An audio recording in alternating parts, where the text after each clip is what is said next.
success is simply not an accident. It's the result of disciplined habits, structured learning, and a focused mindset.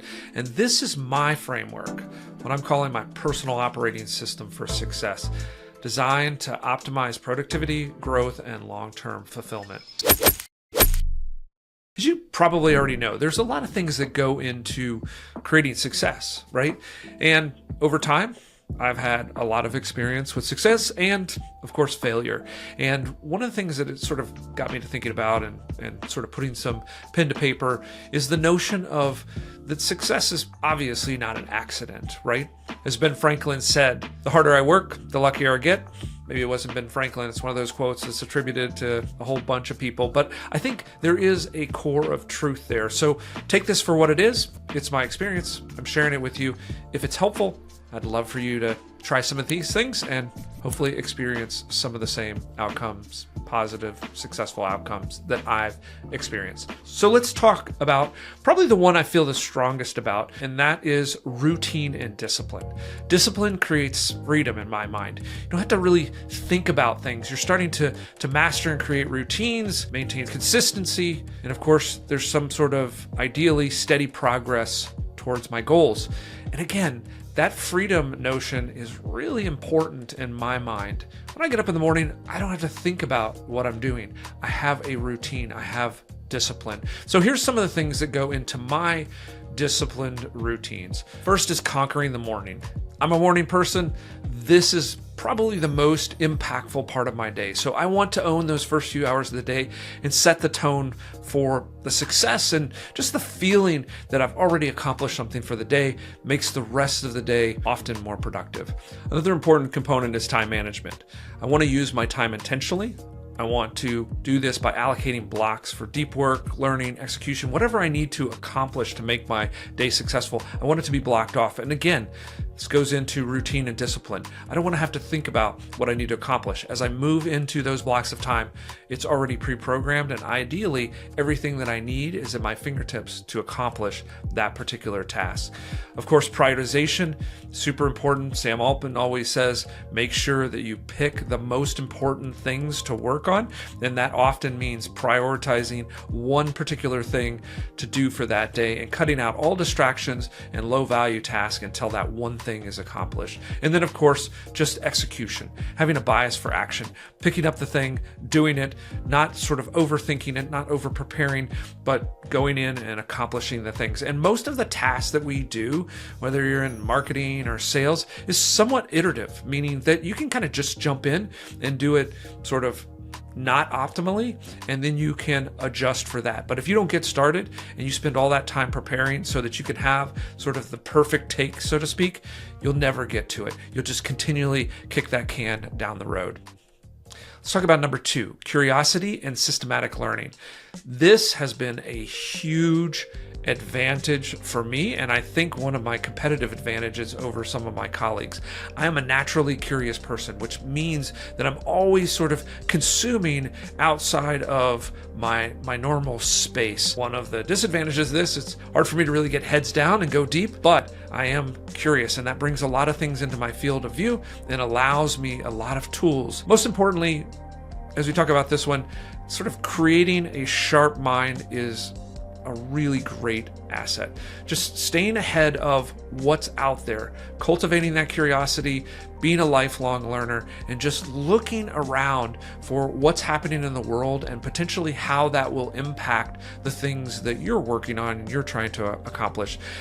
3 core pieces of this, of course, seeking wisdom, learning from books, mentors, high performers. Again, you've seen from some of these videos, I'm always looking at those top performers and trying to understand what led to their success.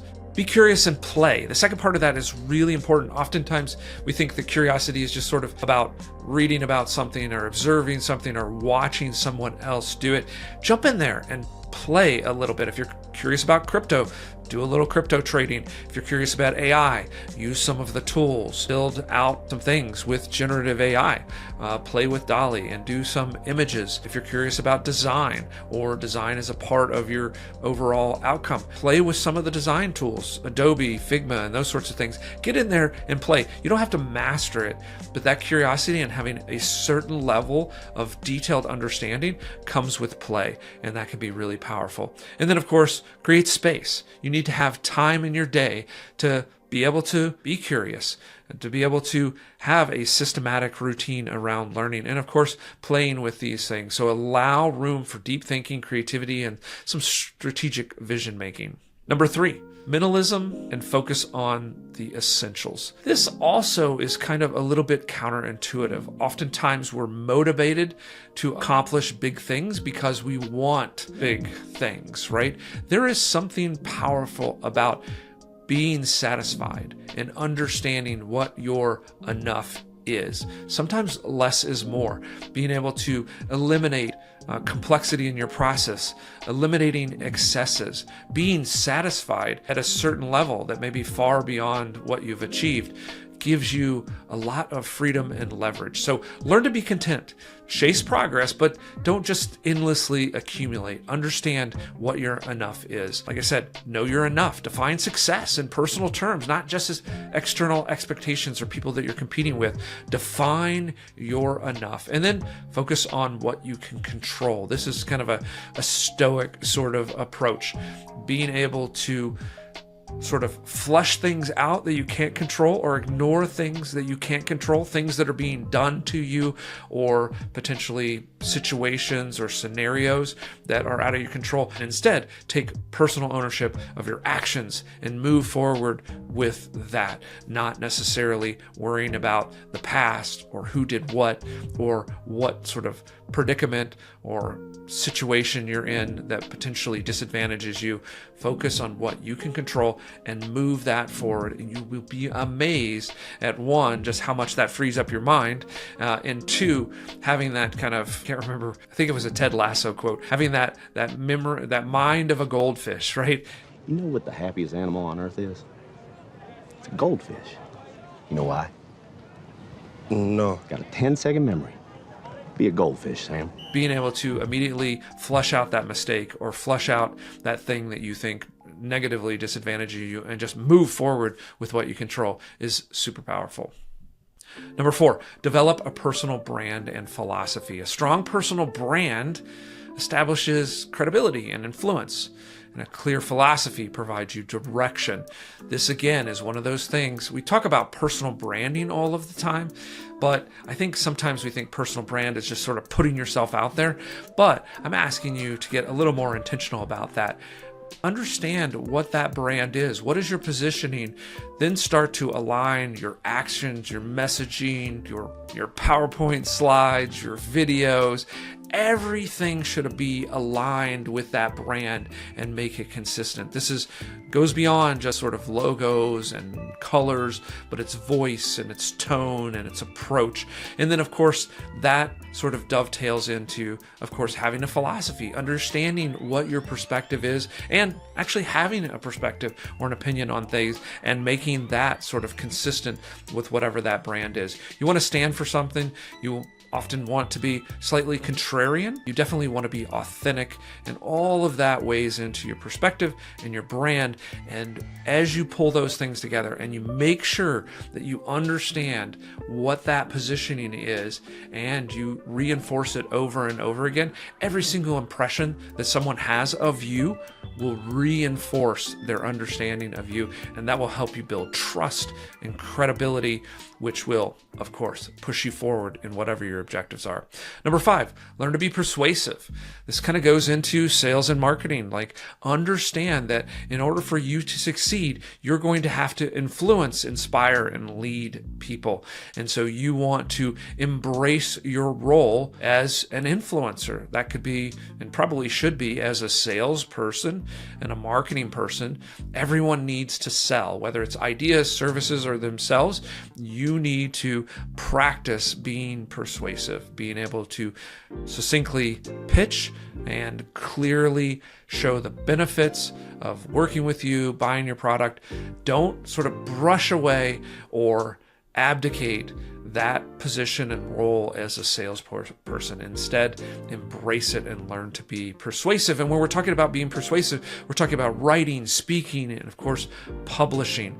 You want to shape narratives and engage audiences and position yourself as a thought leader. You want to be engaged not only in the product that you deliver and the benefits of that, but in the industries and the people that you serve. Understand deeply their business, their objectives, their goals, their motivations, and that will help you to be more persuasive and to move your agenda and ideally their goals forward. Number 6, reflect productively. Reflection is a key to improvement and course correction.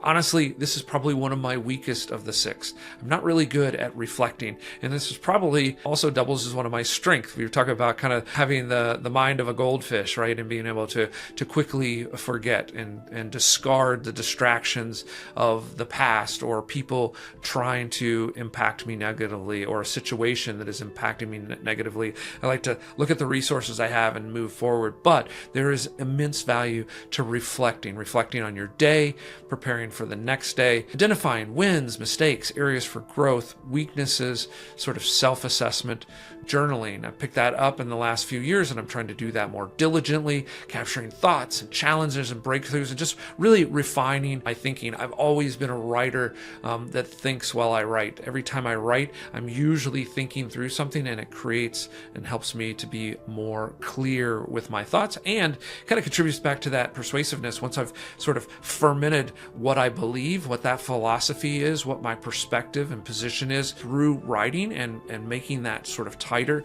and more clear, that all sort of works together. But it is that reflection, that thinking that helps me through. Of course, thinking aspirationally, but also stress testing life, right? Understanding, hey, this is what I want to achieve, but thinking through, I love this concept of a stress test, which banks do all the time, is like, can I absorb a catastrophic situation? So stress tests, create contingencies, plan Bs, understanding and thinking about what could go wrong. Again, in sort of the software engineering space, thinking about exceptions first. The best coders think about exceptions alongside of requirements and sort of that happy path. And those who get good at really thinking about all of the exceptions that or contingencies that can happen and being able to address them with their code and handle those user errors, those user exceptions, makes everything a better product. And then of course, again, I've kind of reflected on this a few times in this conversation, but don't dwell on the past, right? You want to learn, you want to adapt, but you want to move forward with what you have. Look at your resources, look at your experience and the things you have at hand, and move forward with a bias to action with those things. Just as a final thought, this is a personal operating system that has been successful for me. I think of it as sort of a living framework, right? So it's evolving as I grow. Some things have more and less emphasis depending on what I'm doing. But at the core, it keeps me disciplined, keeps me forward thinking and resilient in the face of challenges. And success isn't luck. It's about intentional action, continuous learning, and this unwavering execution. Hope you enjoyed this. Again, this was probably more for me than you, just a little bit of a reflection of what that core personal operating system has been for me to create success and then, hopefully continue to create success. And from that experience, maybe it's brought you a little something. If you enjoy this, I'd love you to join me here by liking and subscribing, and we'll see you on the next video.